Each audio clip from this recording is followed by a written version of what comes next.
Bill, alcoholic. Steve Lamb, alcoholic. So the highlight of this weekend so far is yesterday we went to Waffle House.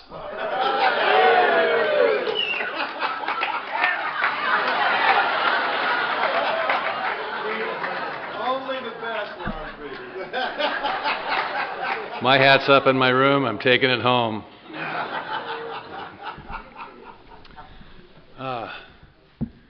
So, the amends. I believe this whole thing is about transformation. I think what happens to us is we are transformed. Yesterday we talked a little bit about how painful that process can be. It's not necessarily a happy thing. It's kind of a strange thing. It's painful. I'm insecure about it. I don't like it, but I'm caught up in it. So I start reading the book with the sponsor.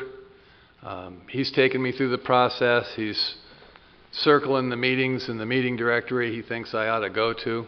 And I'm in this world. I'm in it. And I'm going to his house once a week, and we're reading the book together. My experience with this, my personal experience, I had a problem with God. Shocking thing. I had an intellectual construct that was very atheistic. It was a weakness. It was silly. It's embarrassing.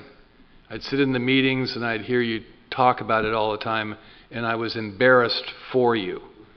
And I was kind of ashamed of myself for being in the vicinity of this kind of silliness and hokiness. And so we get up to the third step, right? And he skipped it. He didn't get on his knees with me and do that. And I didn't till later realize that that's kind of what usually goes on. And I asked him sometime later, I said, why didn't you do that with me? He says, I was afraid you'd come across the table at me. And frankly. And what happens to me now is I'll read the book with a guy and we get up to the third step and I look, and this has happened actually many times.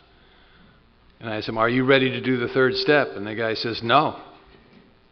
I said, why not? He says, I have a problem with God. And I just look at him and go, me too, let's pray. The wind kind of goes out of the argument, right? And then the guy said, a couple times the guy has actually said, well, I don't even believe in God. And I look right at him and I says, nobody really does. Let's pray. I said, dude, we're all just whistling in the dark here, hoping for the best. You know? And it says here in this book, pray. And I've kind of run out of ideas. What do you think? You know, and I just, you know. My experience is, therefore my belief is the God thing happens to us. We don't really have to go get it. I think that understanding it is the booby prize. The experience of it is stunning. So whatever label I put on it is kind of irrelevant. The label that I attach to it just has a lot to do with me as compared to the actual experience of what it is. But most of us as human beings, we feel the need to create a belief mechanism that makes us feel comfortable. And there's nothing wrong with that. I mean, that's just kind of what we do. And there's no right or wrong about it.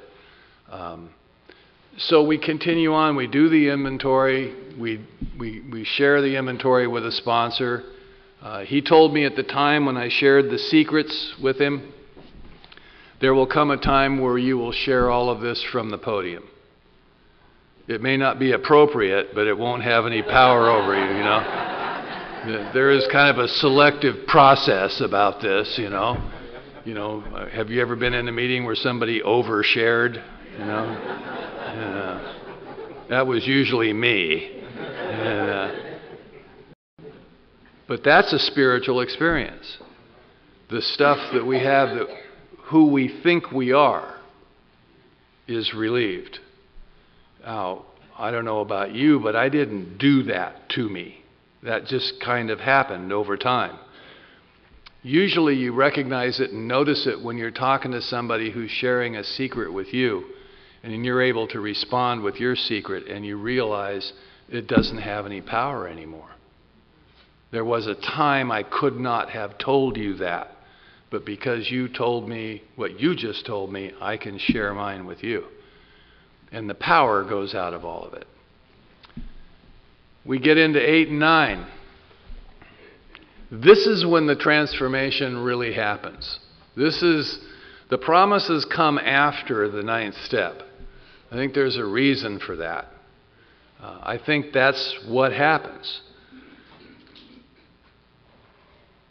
I was about a year sober, and it was time to start the amends process. I had made a list.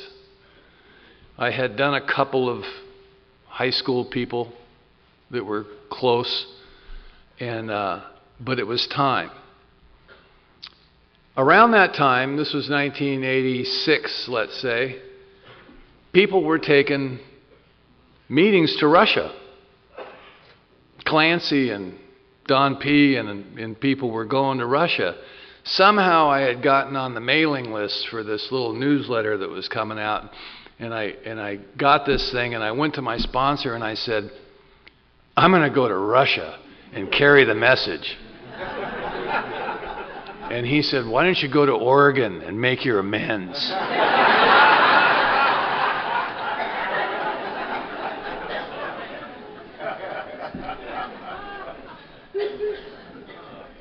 Up until this year, I used to say after that I've never been to Russia, but I went to Russia this year, you know. So I finally made it 34 years later, you know.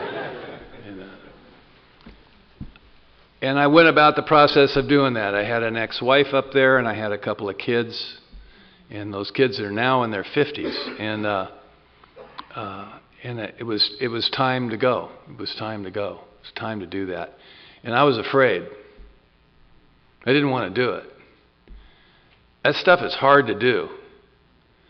When you go to somebody that you don't ever really want to see again, that you should have never been with in the first place, and you don't ever want to see him again. You don't want to revisit that at all. It hurts, and it's embarrassing. And a lot of it is very pathetic. A lot of the stuff that I did, that I was carrying around inside of me, wasn't very adventurous. There was no gunfights. It was just really pathetic, sad, kind of embarrassing stuff. And it hurt. And so I'm preparing myself to go do this. And my dad was on the top of my amends list. I really hated him. I did not like him. And I hadn't liked him since I was a small boy. And he didn't care for me much either. You know, I was the spawn of Satan. You know, I was a bad kid, and I was angry and rageful and foul-mouthed and sometimes a little scary. And it's hard for me to relate to that kid anymore. But I know he's still there. It's still there, the rascal in me, you know. The one that believes that laws are simply suggestions.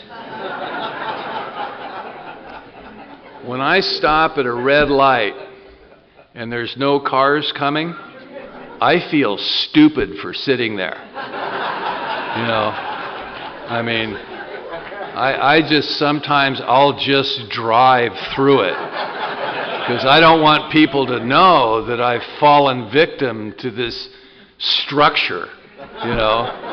And I have gotten tickets. You know how cops drive down the street right at the speed limit and everybody just stays behind them? I can't do that. I mean, I'm better today, right? But I have actually gotten tickets, but I just pass them because I don't want them to think they've gotten anything over on me. You know? And there were times when that would happen, and I'd feel like a hero. Other people are driving my guy going, what an idiot, you know. I'm 14 years sober. I'm a guru. I'm sponsoring half the South Bay, you know, I'm speaking at meetings, and I have made a name for myself in an anonymous organization, you know, which is a strange, strange thing. And this cop pulls me over, and I just went off on him. You know, he claimed I was speeding, and I informed him that this is a clear, sunny day. There's not much traffic. I'm not hindering anybody. You don't have the right to insert yourself into my life. Why don't you get a job that brings something to the society rather than detract from it? Do you tell your wife about this stuff at night when you go home, or do you keep it to yourself? You know? Don't you feel silly dressed like that in public? He got pissed. I'm sitting in my truck. This is not the first time that this has happened. And the rage would come up in me, the rage, the sense of injustice. And it's palpable. You can feel it. And I couldn't suppress it. And I'm sitting in the cab of my truck while he went back to his motorcycle to either call for reinforcements or write the ticket or something. And I'm sitting and it hit me, and I said, I have got to cut this out. I can't do this anymore. It's got to stop. This is ridiculous. And I got out of my truck to walk back to apologize to him, and he put his hand on his gun and informed me that I should get back in the truck. And I had a moment of clarity. I get back in the truck, and he comes around and he goes, what is going on? And I apologize. I said, man, I'm sorry. I couldn't look at him. I couldn't look at him. It was too painful. And I said, I'm sorry, this isn't your fault. It's my problem. I had no right to speak to you that way. And he made me grovel. He grilled me and made me grovel. But my apology screwed him up so bad that he just let me go. Please leave, you know. And I've never done that since. I've never done that. I've wanted to. But the fire of that is leaving slowly. I used to have rage. Now I just get pissy. Distinct improvement. You know, I don't like to be inconvenienced. I don't, you know, stuff like that. The little child, that teenager kind of stuff is still there, but it's morphed into pissiness as compared to screaming, foul-mouthed rage in your face in public places. Always in public places with other people around, because I'm a wimp. You know, I won't really confront you directly one-on-one. I'll do it in a public place and just overwhelm you. And I don't do that anymore now. I don't do that. That feeling isn't in me so much anymore. So it was the year sober. It was my dad's 70th birthday, and I knew that I had to make my amends. I really felt he owed me, but I knew you had told me, my sponsor had told me, and other people told me, you got to do this. You got to rid yourself of this resentment, or you'll drink again. You'll medicate this. You have to do it. So I said to myself, what am I going to say to him? What should I say? You know, I don't even like the guy. You know, what should I say? And he asked me, he says, well, what kind of son were you? And I never looked at it from my side, you know, I knew what kind of father I thought he was, but I'd never considered what was my fourth column, what were my faults and mistakes, how did I participate, if I did, in this event. So I went to my father. It was his 70th birthday. We had a little party for him at his house, and I took him in the other room. This is a sober guy. He got sober in 1954, right? I mean, this is the guy when I came back down from Oregon. I hated my father, but when you need stuff, you can overlook certain things, you know.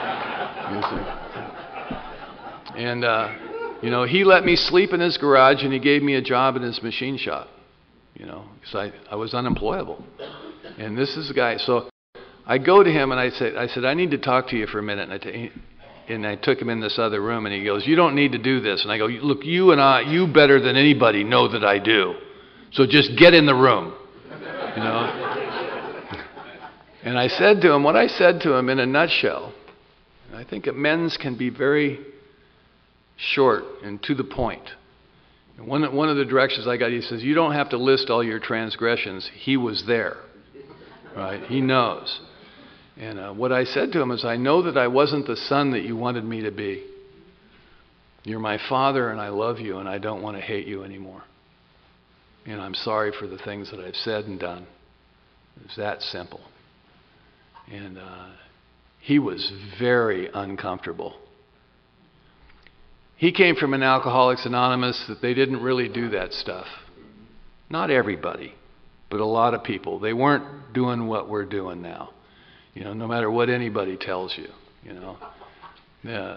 They were working with others and they were helping people, but there was a lot of stuff that they skipped over that really wasn't impressive. My dad grew up in that kind of an environment.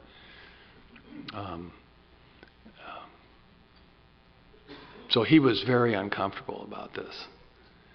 And when I left there that night, I'm driving home with my wife, and something happened. It was like something reached down inside me and just pulled all that anger and hatred out of me. And I just started sobbing. I was driving the car. I almost pulled over.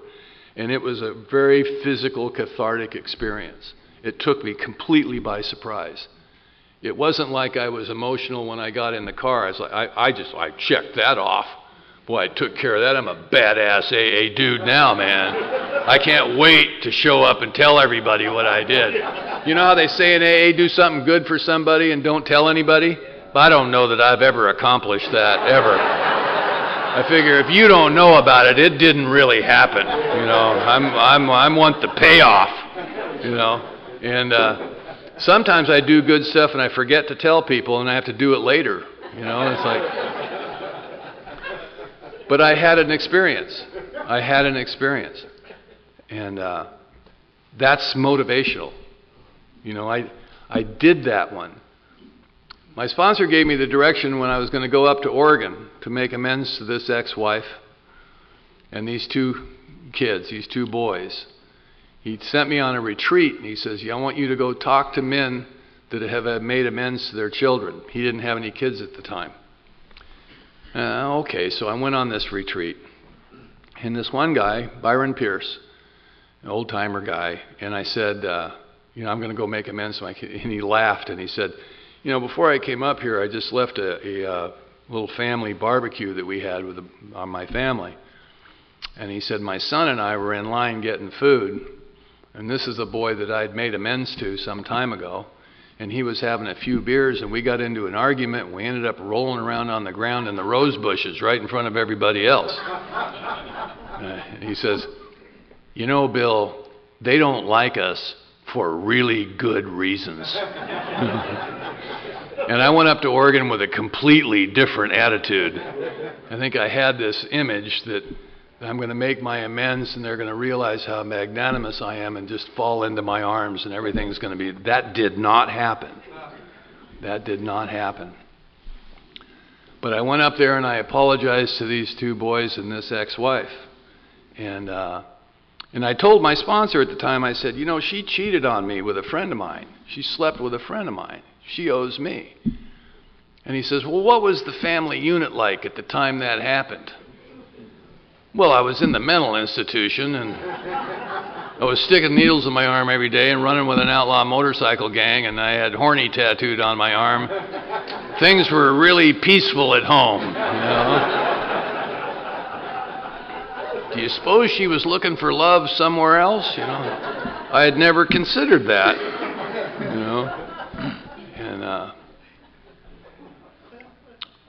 And I made those amends, and the oldest son looked at me and just went, yeah, okay. Yeah.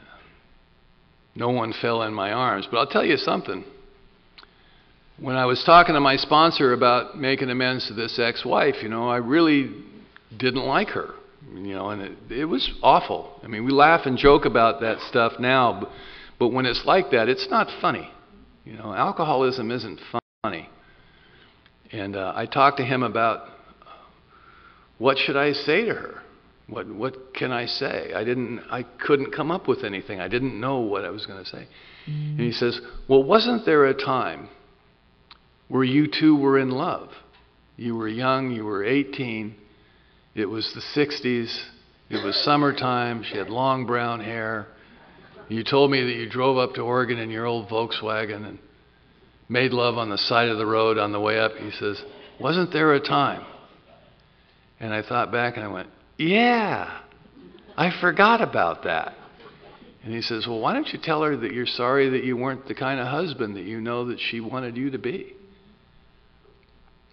And that's unfair when they talk to you like that, you know? I mean, that transformation of looking at it from the other side is like, it kind of shakes your whole sense of reality, you know? And I went up there and I told her that. And I was in her house and I told her that, and she just kind of nodded her head and patted me. She was kind, you know, she's not a bad person. And so I was in the airport to leave. And I had a rental car, so I drove to the airport in Eugene, and I was waiting in the airport. And I hear my name called out, and here she comes into the airport. And she's hollering at me. And she just ran over and threw herself in my arms, and that little hippie girl was back. And there was kind of a dilemma after that. And, you know, sometimes it's like a movie scene, you know, sometimes. You know, I've made amends to some guys and they just look at me and go, yeah, okay, Cleveland. You know, and the one that was the hardest, there was one, I was 10 years sober. In the next session, I will talk more about that time in my life. But years before that, I had been down at a friend of mine's house in Phoenix, and I was drunk, and a big, fat, slob, drunken guy. And this good friend of mine's wife had a sister, a young sister. She was in her teens, 17, 18, something like that, and I'm 30-something. And I was drunk in his house, and they had gone to bed, and she was sleeping on the couch, and I went and naked, I just showed up in the room and tried to force myself on her. It was one of those sad, pathetic, embarrassing things. It was never consummated because you can usually tell when an alcoholic's involved if it's an attempted something, right?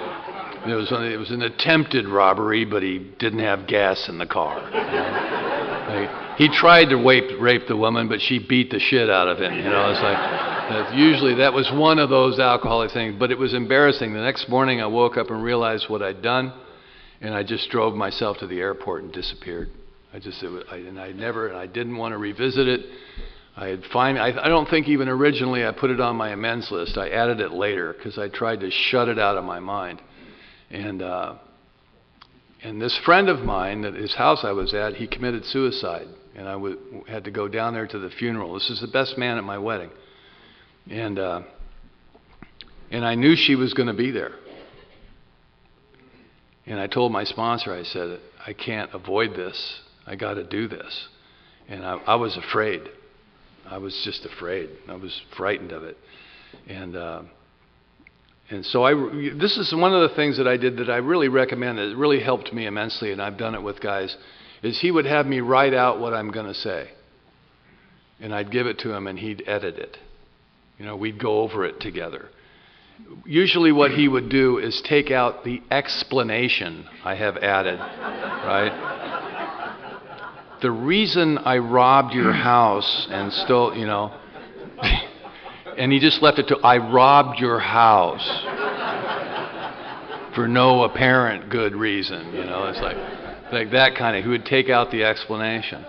And I wrote out what I wanted to say, and so I was prepared. I knew. So I go there, and they had a viewing at the church.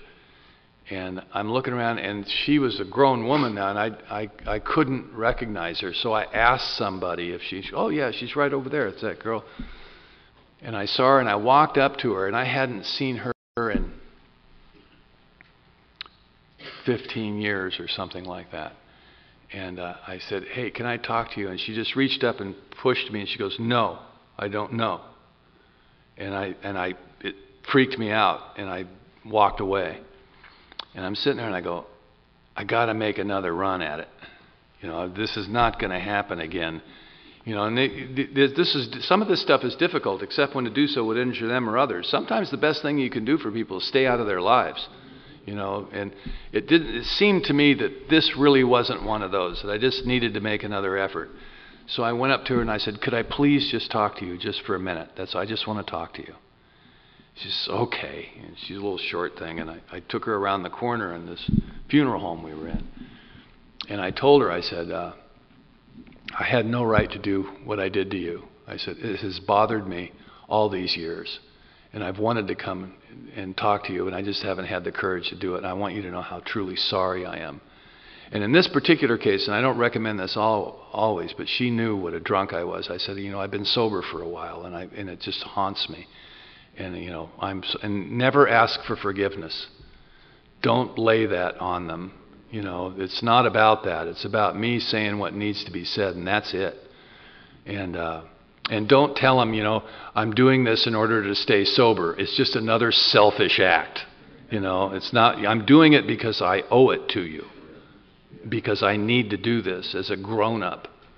And she just reached up and patted me like this and walked away.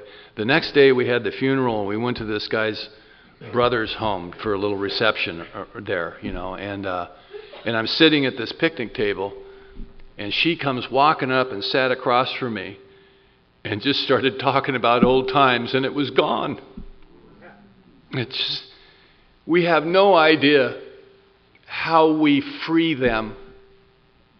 We're always thinking about ourselves. But she carried around probably some kind of guilt for it or something. Like she had done something to cause me to do that. No. And when she sat and talked to me, I just got choked up. I sat and talked to her, and then I had to get up and walk outside and go,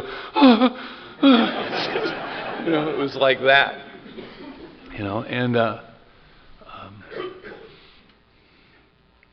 This is when we change. I started feeling good about myself. I've had to make a lot of amends in sobriety. I had a lot of bad behavior in sobriety. And I'll tell you how we change. When that behavior comes up and you exhibit it and you're constantly saying you're sorry, finally you'll just stop doing it, because it hurts. The amends is worse than a transgression. It's like I'm standing in a circle of people around the Alano Club and I'm telling a story that isn't true. And then you stop and say, that's a lie. And one guy actually said to me, Cleveland, you're always saying that. It's like, well, I'm a liar. It's like, that's why I can't tell any stories about the 60s anymore, because I'm not sure what really happened, truly. And I'm pretty sure I did not live with Joan Baez. But I said I did for years.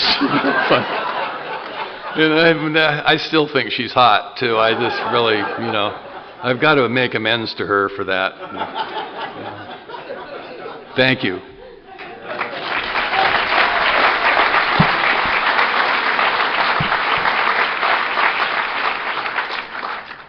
Steve Lamb, alcoholic.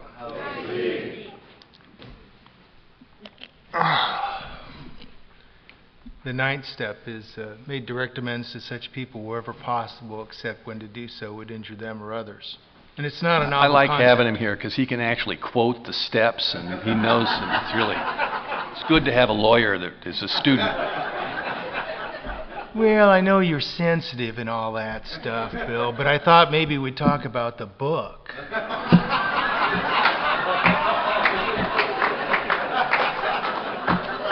Okay. I've been told there's some really good stuff in there. But it's not a novel concept. Have a minute. It's not a novel concept. It's, the carpenter said in Matthew, before you go to God, first be reconciled to your brother.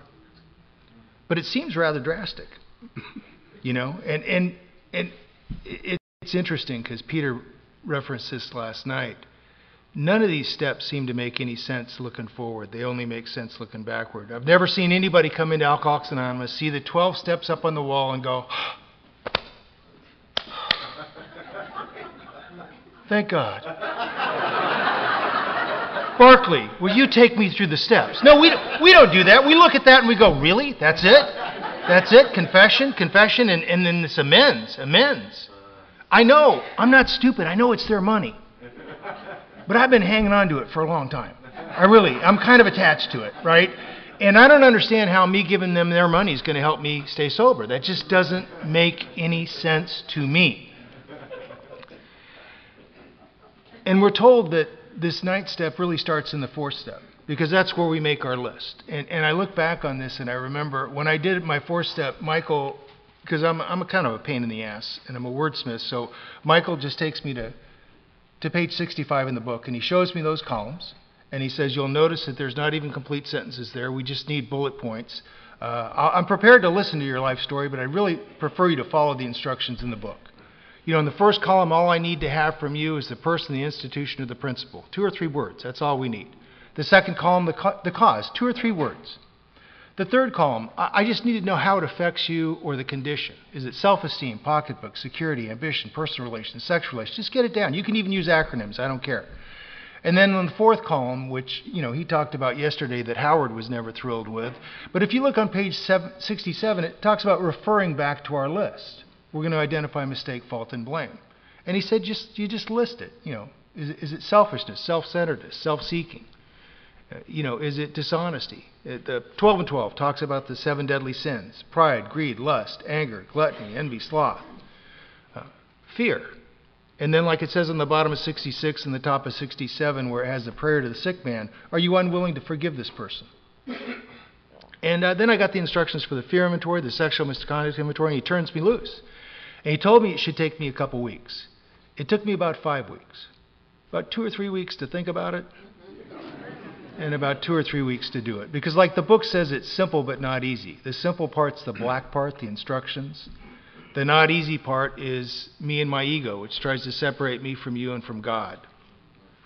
So I get this done, and for the people that are new, I just want to tell you the first person on my 5th step, and just so you understand how basic it is, and because it leads into the 9th step. And it's the first person on my list is 2 words, my father. Second column, the cause. 2 words, deserted me. Now, I'm 4 or 5 years old. Michael's prepared for a long talk, like the book says. I explained to him that I'm living in Las Vegas, Nevada. It's the early 60s. My father's in the Air Force. He goes to Vietnam. He does not die there, but he stays there for quite some time. He does a couple tours in the Air Force. He winds up joining an outfit called Air America. He's over in Vietnam and Southeast Asia for, 8 or 10 years. He meets a Thai woman, Lien Thong, marries her, apparently, before he divorces my mom.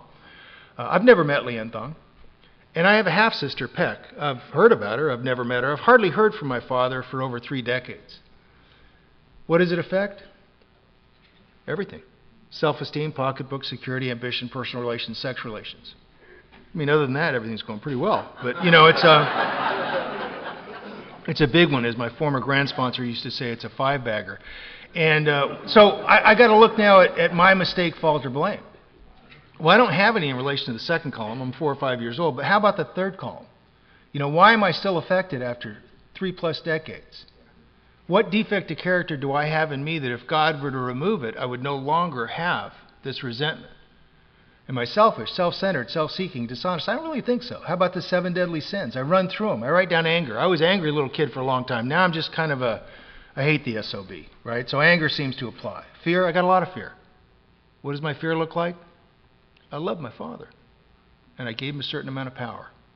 And in my mind, he abused that power, and I can never, ever let that happen again. There has to be a wall of insulation between you and me and him, and it's not safe for me. And that doesn't make for good marital relations or relations with the kids or with friends or anybody, but it's all I got. The part in the big book from 60 to 63 that talks about the actor, I love that part, because I was under the misimpression, the delusion that if I kept you out, if you didn't really know who I was, you couldn't hurt me. And that's not true, but that's all I got. So I write that down, I tell Michael. And then I tell him, I'm unwilling to forgive my father. I'm unwilling to see him as a child of God who could be spiritually sick. I'm and willing to forgive him. And I'm getting ready to go on to the next person, which coincidentally is Mom. And Michael stops me.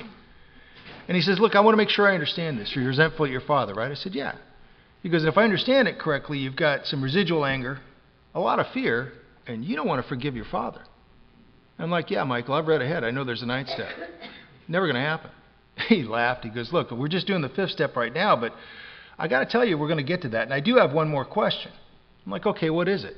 He says, well, when you came to me, we had a little discussion, and you had explained to me you had this kind of newcomer plan. It involved some passports and going to Costa Rica, and you got a wife, and you got a kid, and you weren't taking them with you. Now, you did not say to me, I'm deserting my wife and my child. But is there a functional difference between what you were planning on doing and what your father actually did?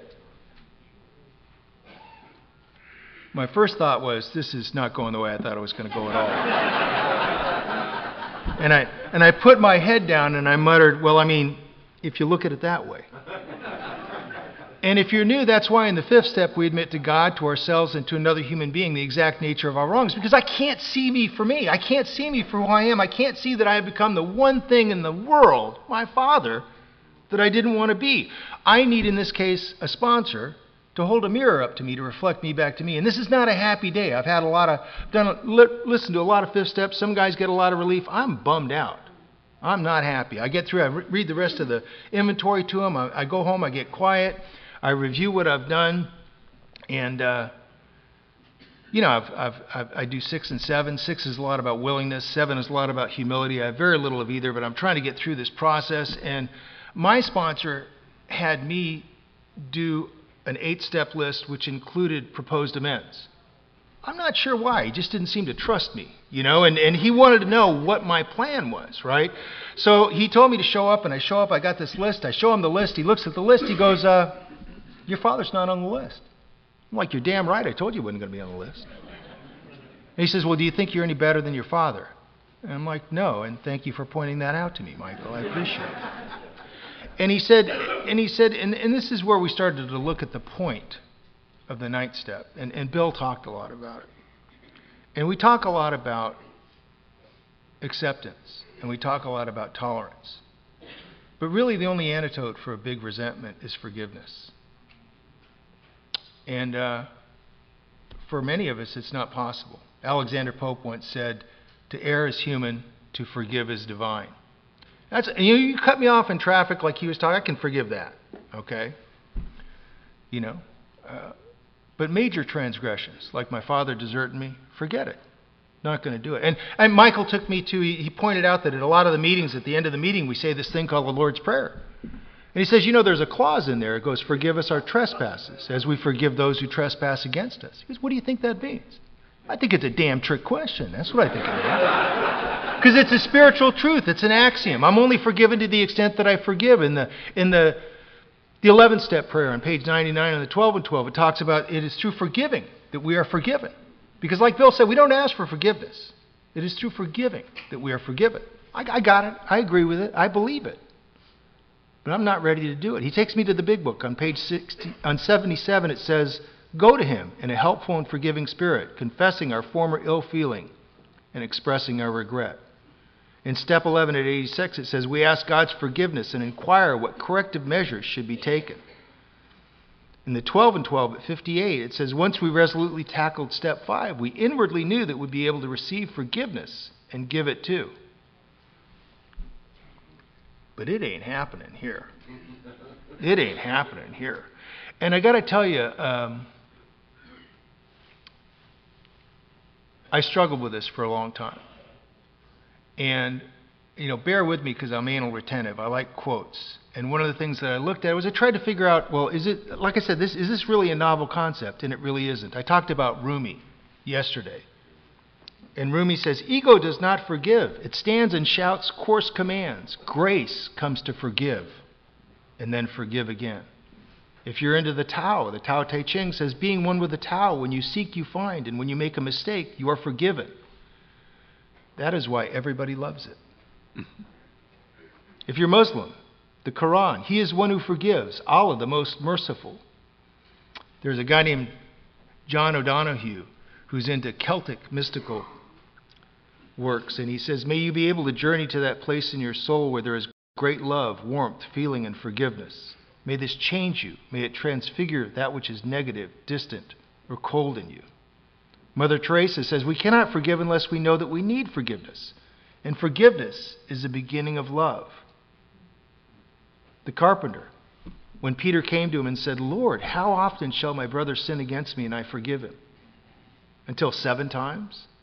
And Jesus said to him, I don't tell you until 7 times, but until 70 times 7. But I'm not ready. I am not ready. So Michael says, okay, I'm praying, you're praying, we're praying. Let's start making amends. So I start paying back the money. I make amends to the wife. I'm back in the big bed. I don't quite have the crossover privileges that I think I deserve, but things are going better. And I go through this process, and I'm starting to make amends. I say I think I should make amends to my ex-girlfriends. And Michael says, no. No. He says, I think you should make amends to your wife first. And by the way, when you make amends to the ex-girlfriends, do that with your pants on.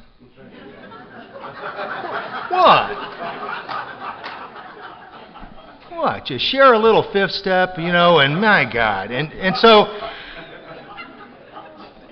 and he pointed out that the point of the amends is not to get an intended result. Because one of my problems was I wanted you to forgive me. I didn't understand that the point of the amends is really to try to make things better for you, number one. And number two, to amend my behavior, to change what I'm doing so that I don't keep repeating this crap over and over and over again. And I remember when I made amends to my wife, I took some time and I'm taking her for a walk. I'm a trial attorney. I talk for a living. But I am a stuttering, bubbling idiot. I mean, I'm just like, oh, baby, I need to talk to you. And I'd written this down. I'd rehearsed it with Michael. And he told me, just kind of like what Bill said, brevity is better, that just say some general stuff and then let him talk. And I don't even remember what I said, other than I acknowledged that I wasn't the husband that she wanted or intended or that she deserved. And I remember she stopped me and she put her hand on my shoulder and she said, Steve, I know what you're doing. And I know you're in Alcoholics Anonymous and I think you're doing the right thing, but I don't want to know any details. And I remember taking a moment and reflecting and thinking, apparently there is a God. I'm all in, okay? I'm all in, And things got better with her, but things were not really as well as I wanted them to be. And Michael kept saying, well, you got this major problem, with your father. If you make amends to your father, maybe it'll get better with your wife. Yeah, I don't think so. No. Okay. And so one of the most significant amends that I made was to my daughter Ashley. And my daughter Ashley was born with cerebral palsy. She's got a seizure disorder, cannot walk, cannot talk. She's having 50, sometimes 100 tonic-clonic seizures a day where she just twitches. And every few months, every several weeks to a few months, she has a grand mal seizure. Heart stops, breathing stops. They have to paddle her back. And one of the many things I'm not proud of, but it's true, is before I got to Alcoholics Anonymous, I resented my daughter. After I got to Alcoholics Anonymous, I resented my daughter. And I got to tell you, I've done a lot of inventory on this. Is it because she wasn't quote-unquote normal?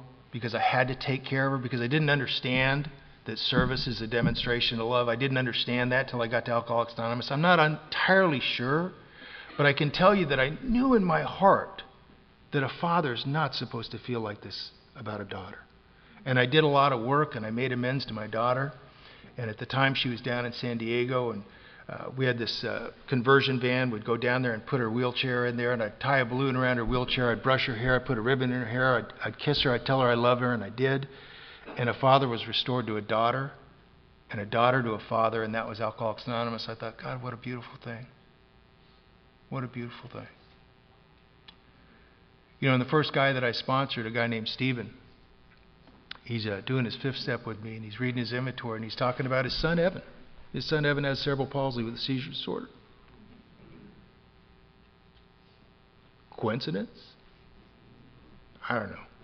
When I got here, people would talk about it's a miracle, I hate the miracle. I thought, what crap. I don't know if it's a miracle or not. I just know that it happened to me.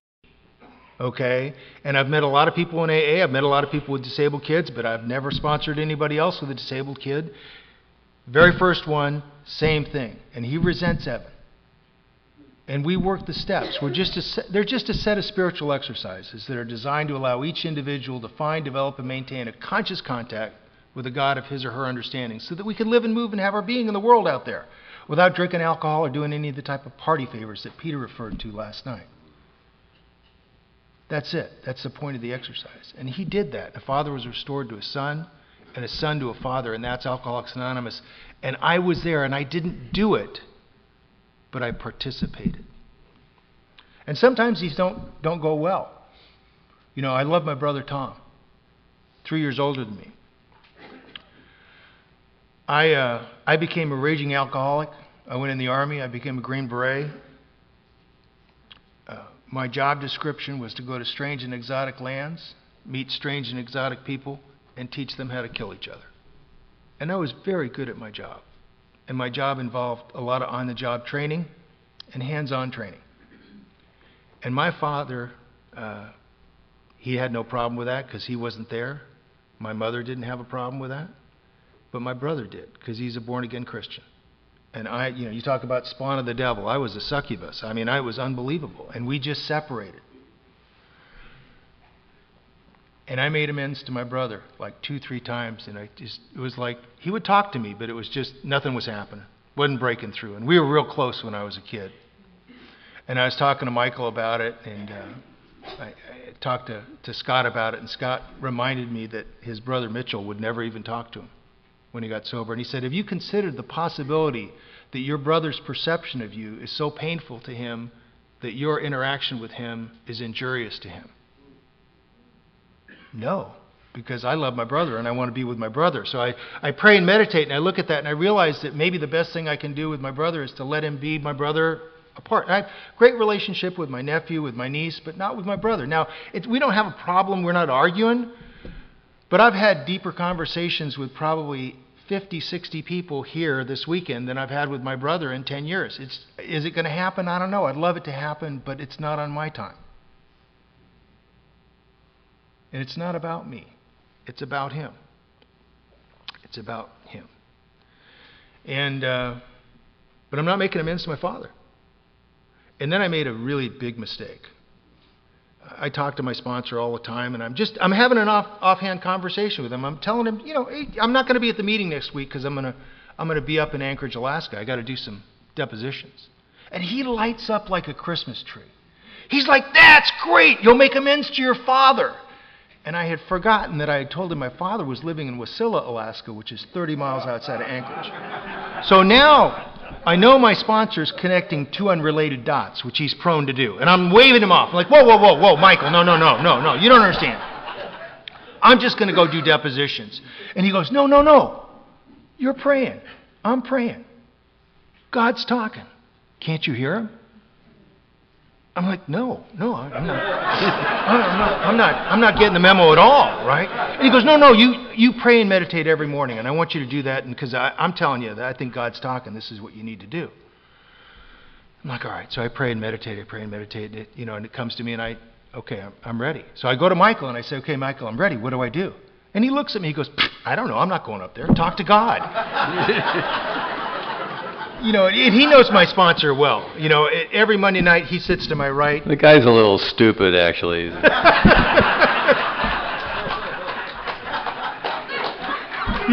Yeah, he's got a master's in nuclear engineering. And he was a technology management officer for the largest gaming company in the world. But other than that, yeah, he's kind of an idiot. Yeah. Kind of stupid. But every answer was God. God. I used to call him the cosmic cupcake, the mystic muffin. It just drove me crazy. Until I realized that the answer to everything is God. But I call my father. He'll see me. I fly up to Anchorage, and I'm going through the airport, and I see my father. And he's older than I remembered. He's shorter than I remembered, and he's kind of hesitant. He's shuffling towards me. He's uncomfortable. I'm striding towards him with purpose. I have no clue what I'm going to do, but I've made a commitment in Alcoholics Anonymous. I've talked to my sponsor. I've talked to God. We're good, okay? And I get up to my father, and when I got here, all the hand-holding, the huggy crap, I didn't like that. I didn't like the physical. I didn't like you. I didn't like the contact at all. And what I did without thinking when I got up to my father is I grabbed my father, and I hugged my father, and he buried his head in my shoulder, and he cried, and I cried. And forgiveness occurred. And all I had to do was show up and get out of the way. And if you're new and that doesn't make any sense to you, it's just because you haven't had the experience yet. We all have these weird experiences that we can't explain. You know, and that's and then I go home and I get back and things are better with the wife. Who knew? Who knew, right? You know? And then one of the biggest things that has happened to me is well, two things.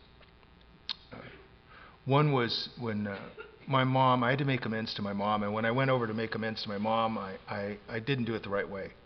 She's living in Vegas, and I listened to a couple things, and then I just started telling her about all her transgressions. It was awful. It was just awful. And I remember, and I drove back to Los Angeles, and I'm talking to Michael about it, and I said, man, I don't know what I did wrong. I started talking about her. It was bad. And he said, I thought we talked about this. I said, we did. He said, you wrote it down. I said, I wrote it down. He said, and you were going to pray and invite God in before you did this. I said, I did. He said, well, what happened? I said, I don't know, man. As soon as I started talking, God split. I don't know what happened. And I said, but I'll go back. I'll do it. I'll make it. He goes, no, you need to leave this alone for a while, right? I just need to call her every week and just kind of keep your distance. And I waited, and after about a year or so, I got a call, and she was dying. She had cancer. She had breast cancer about 15 years before. She had both breasts removed. She's clean for like 15 years, but now it's come back. She's got a spot by the liver, by the spinal cord, and it's metastasized. And you know, Bill's father, Gordon, had died earlier from cancer.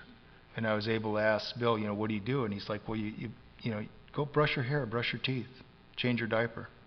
Be a son. And so that's what I did with my mom. And it was great. And I'm the youngest. I've got a brother and two well, actually I have one stepsister now, but I had two at the time. And Mom gathered them together and said, if you need anything, you talk to Steve. He'll take care of it. And that was not happening before Alcoholics Anonymous. Wasn't happening. You know, and when she passed, I was able to. I did the service. You know, we spread her ashes, and it was beautiful, and I was able to do that, and it was good. And one of the things that happened was as she was getting ready to pass, she was awake shorter and shorter periods. She's in hospice, and we'd all come down for the Christmas holidays, and we were cooking spaghetti. I remember cooking spaghetti, and my sister Vic, my oldest sister Vic, was down from Sun Valley with her significant other John, and John and I had been to AA before up in Sun Valley, but I noticed that on this particular occasion, John was drinking wine. And I've been, you know, we don't judge, right? But I'm watching, right? And John has told the whole family that, you know, he's got it all figured out. He's gone to a doctor. He just had a chemical imbalance. He's been tweaked a little bit. Everything's cool, right? And I noticed that when he's drinking this wine, he never puts the wine glass down, right? My sister will put the wine glass down behind the toaster or whatever. She's like, where's my wine glass now? I'm watching, so I tell her, because I know where it is, right? I'm just saying, right? You know? And I'm watching, and I call Michael, and I say, Michael, John's drinking.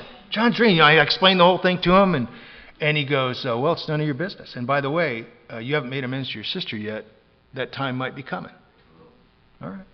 I'll go back, and this goes on, and you know, my mom passes, and a couple months after my mom passes, I get one of these calls we get 2-3 o'clock in the morning. It takes you a while to figure out who's on the other line. I realize it's my sister, and she's crying. And what she tells me is John has found it necessary to put a gun in his mouth and blow his brains out in the living room while she and her daughter, my niece, are in the next room. And I was able to tell her, I said, you know, Vic, I tell you, you know, I don't know if he's an alcoholic or not, but if he's an alcoholic of my variety, he's selfish and self-centered, and this has to do with him and not you. And I told her, I said, look, I'm going to come up there. I mean, I helped her out with the legal stuff, but I told her, I said, look, I know some people. These are interesting people. You know I'm in Alcoholics Anonymous, and these people, they follow us everywhere we go. They're in this outfit called Al-Anon, and they're really, really good people. They're really good people, and I don't like to lord it over them, but the reality is, if it wasn't for us, they really wouldn't have a reason for existence.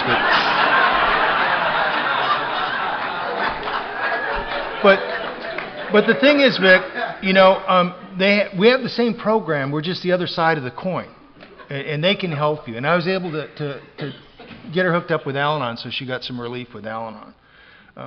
And then a few years after that, we got a call, and we got to go down to San Diego where my daughter is, and she's in ICU. And I went in, and I brushed her hair, and I kissed her, and I told her it was going to be okay. And that wasn't true. And the doctor was in the room, and he called my wife and me over, and he said, your daughter's not going to make it out of ICU.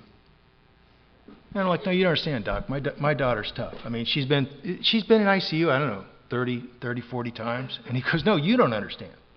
She's 19 years old, but internally, she's like 90 years old, because with all the seizure medications that she's been taking, her liver, her kidneys are failing.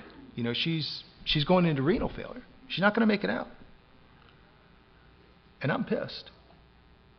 And I talk to God every morning, and the conversation I'm having with God the next morning is, God, I know that I was a bad dad, but I'm a good dad now. How could you take my daughter from me? Because that was my perception.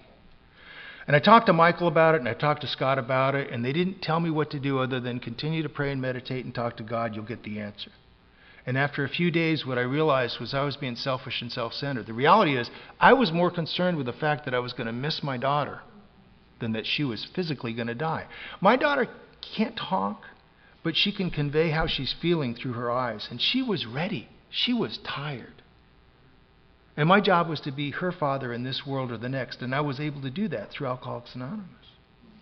And I got to tell you, and this is just for me, but I believe that we're not just a bag of bones and sinew and blood and tissue. And there's more to it than that. There's an essence. There's a being.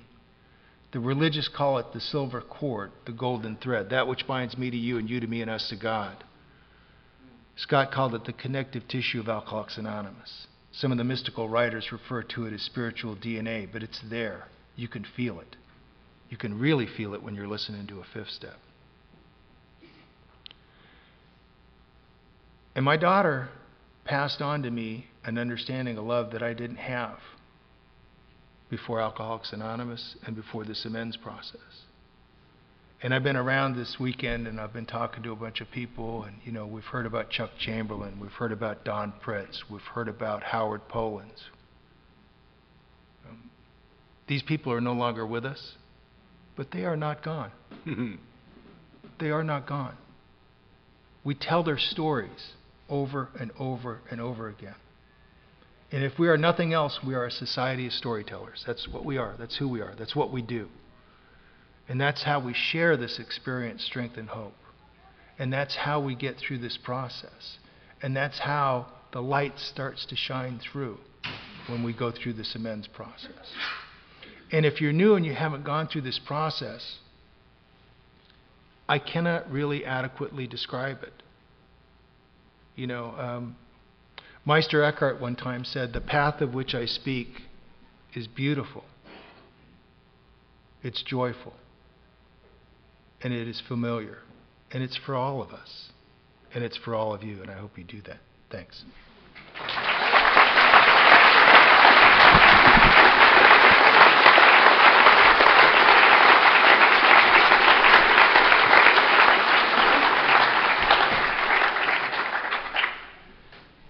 So my dad, after I made amends, he starts showing up in my AA meetings, which pissed me off. But things had changed. And I found my father in Alcoholics Anonymous.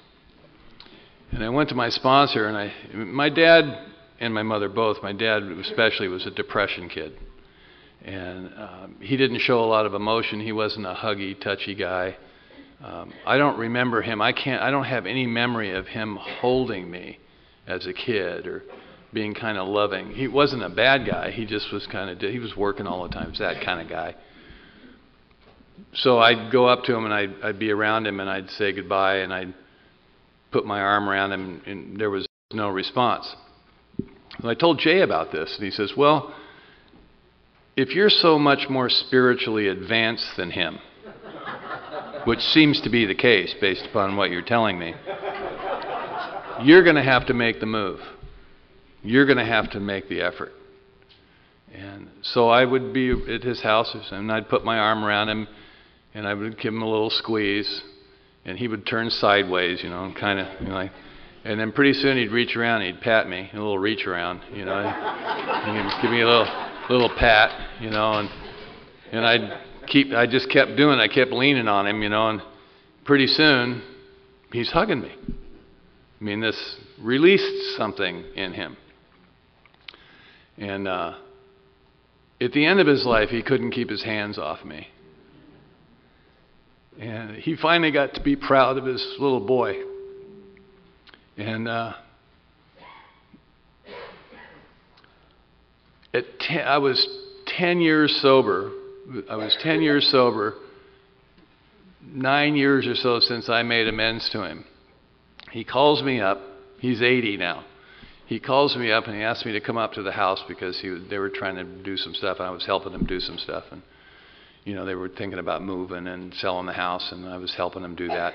So he comes up and I'm sitting at the kitchen table. It's a small little kitchen table. My mother's sitting there with him. And he would, whenever he had something to say, he'd start playing with the pencils or something. He'd looking down, oh, something's coming.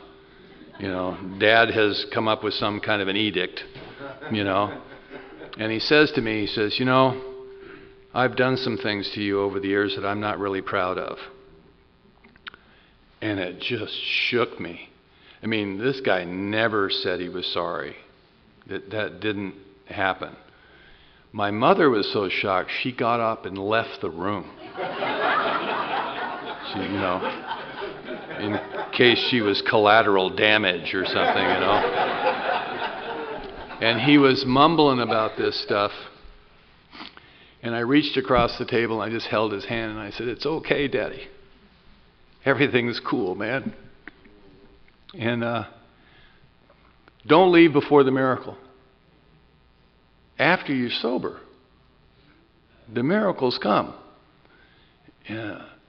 When the relationship was safe, when I didn't need to have him do that anymore, is when it happened. And did he finish his thing? No, he didn't need to finish. Just the fact that he was thinking that way. He got cancer, he was dying. My mother and I were nursing him, changing his diapers and doing all this stuff. And in the end, he was at peace. He was at peace. We had some wonderful conversations, but everything had already been said. It was safe. It was a safe place. So what we talked about was just stuff, And he was able to say to me how proud he was. I mean, when we're born, they take care of us. We're parasitic. If they don't take care of us, we won't survive. My experience with death is that you come full circle. I get to take care of them. Their eyesight goes, the hearing goes. They can't, and you're holding them, and you're taking care of them. The circle is completed. My mother laid on his bed one day in the hospital bed in the house, and she laid on him and she says, "We had a good marriage." They were married 62 years. "We had a good marriage, didn't we, Daddy?" His response was, "Better than I thought it was going to be."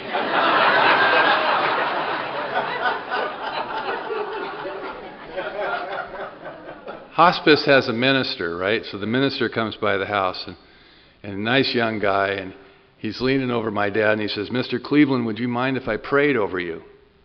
He thought about it, and he says, "Well, it probably won't do any good, but you need to do it, so what the hell?" Dad was already at peace. Stuff was cool with Dad. My mother moved in with Karen and I. We sold their house. My mother moved in, the apartment over our garage. And in 2002, she got cancer. 2001, 2002, she got cancer. And I'm nursing her in the living room of my house. She's in a hospital bed.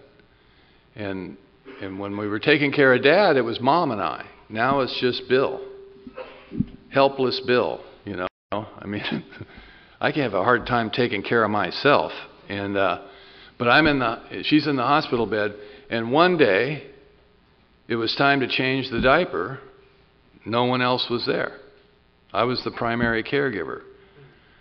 And my mother was a very well-coiffed woman. She always took very good care of herself. She was 85. She looked like she was probably 70. I mean, she always looked really good. But now she's wizened and she's frail, and, there she is. And she starts crying, and she says to me, "I never raised you to do this." And I thought about that. And I said, I know now what was going on in that house I was raised in. You were saving those people's lives. So yes, you did raise me to do this. Roll over. And I changed her diaper. I can report to you, you can do that. It's not that bad. It's not that big of a deal. Love is a verb. It's action. It's what you do to care about somebody. And we made a transition, her and I. And it was much more than just physical. Things got deeper. So the next time I changed the diaper, it was easier. The third time it was, "Bill, it's time." It's just work. That's all it is. It's just work. But this amends process, this ninth step, this transition, we have it's like Steve shared so well. The amends itself is difficult, and we talk about that a lot. What we should really talk about more is the aftermath. What happens after that? What's life like that? He makes amends to his dad. It gets better with his wife. What happened to my rage? How did the rage go away? Practically, how did that occur? I think it's by taking these actions. It's experiential. Alcoholics Anonymous is experiential. It's not intellectual. Peter talked about it last night. It makes no sense. But after you've done it, it makes perfect sense. The lineal aspect of it becomes clear after the fact. While we're doing it, we're just looking ahead all the time like we do. We're never in the present moment. The ego doesn't like being there. There's nothing for it to do. There's never anything wrong in the present moment. We're always projecting. You look back after the fact and you can see the synergy of it. You see how the relationship gets better. In the next session, that's what we're going to talk about. So thank you very much for letting us share with you today.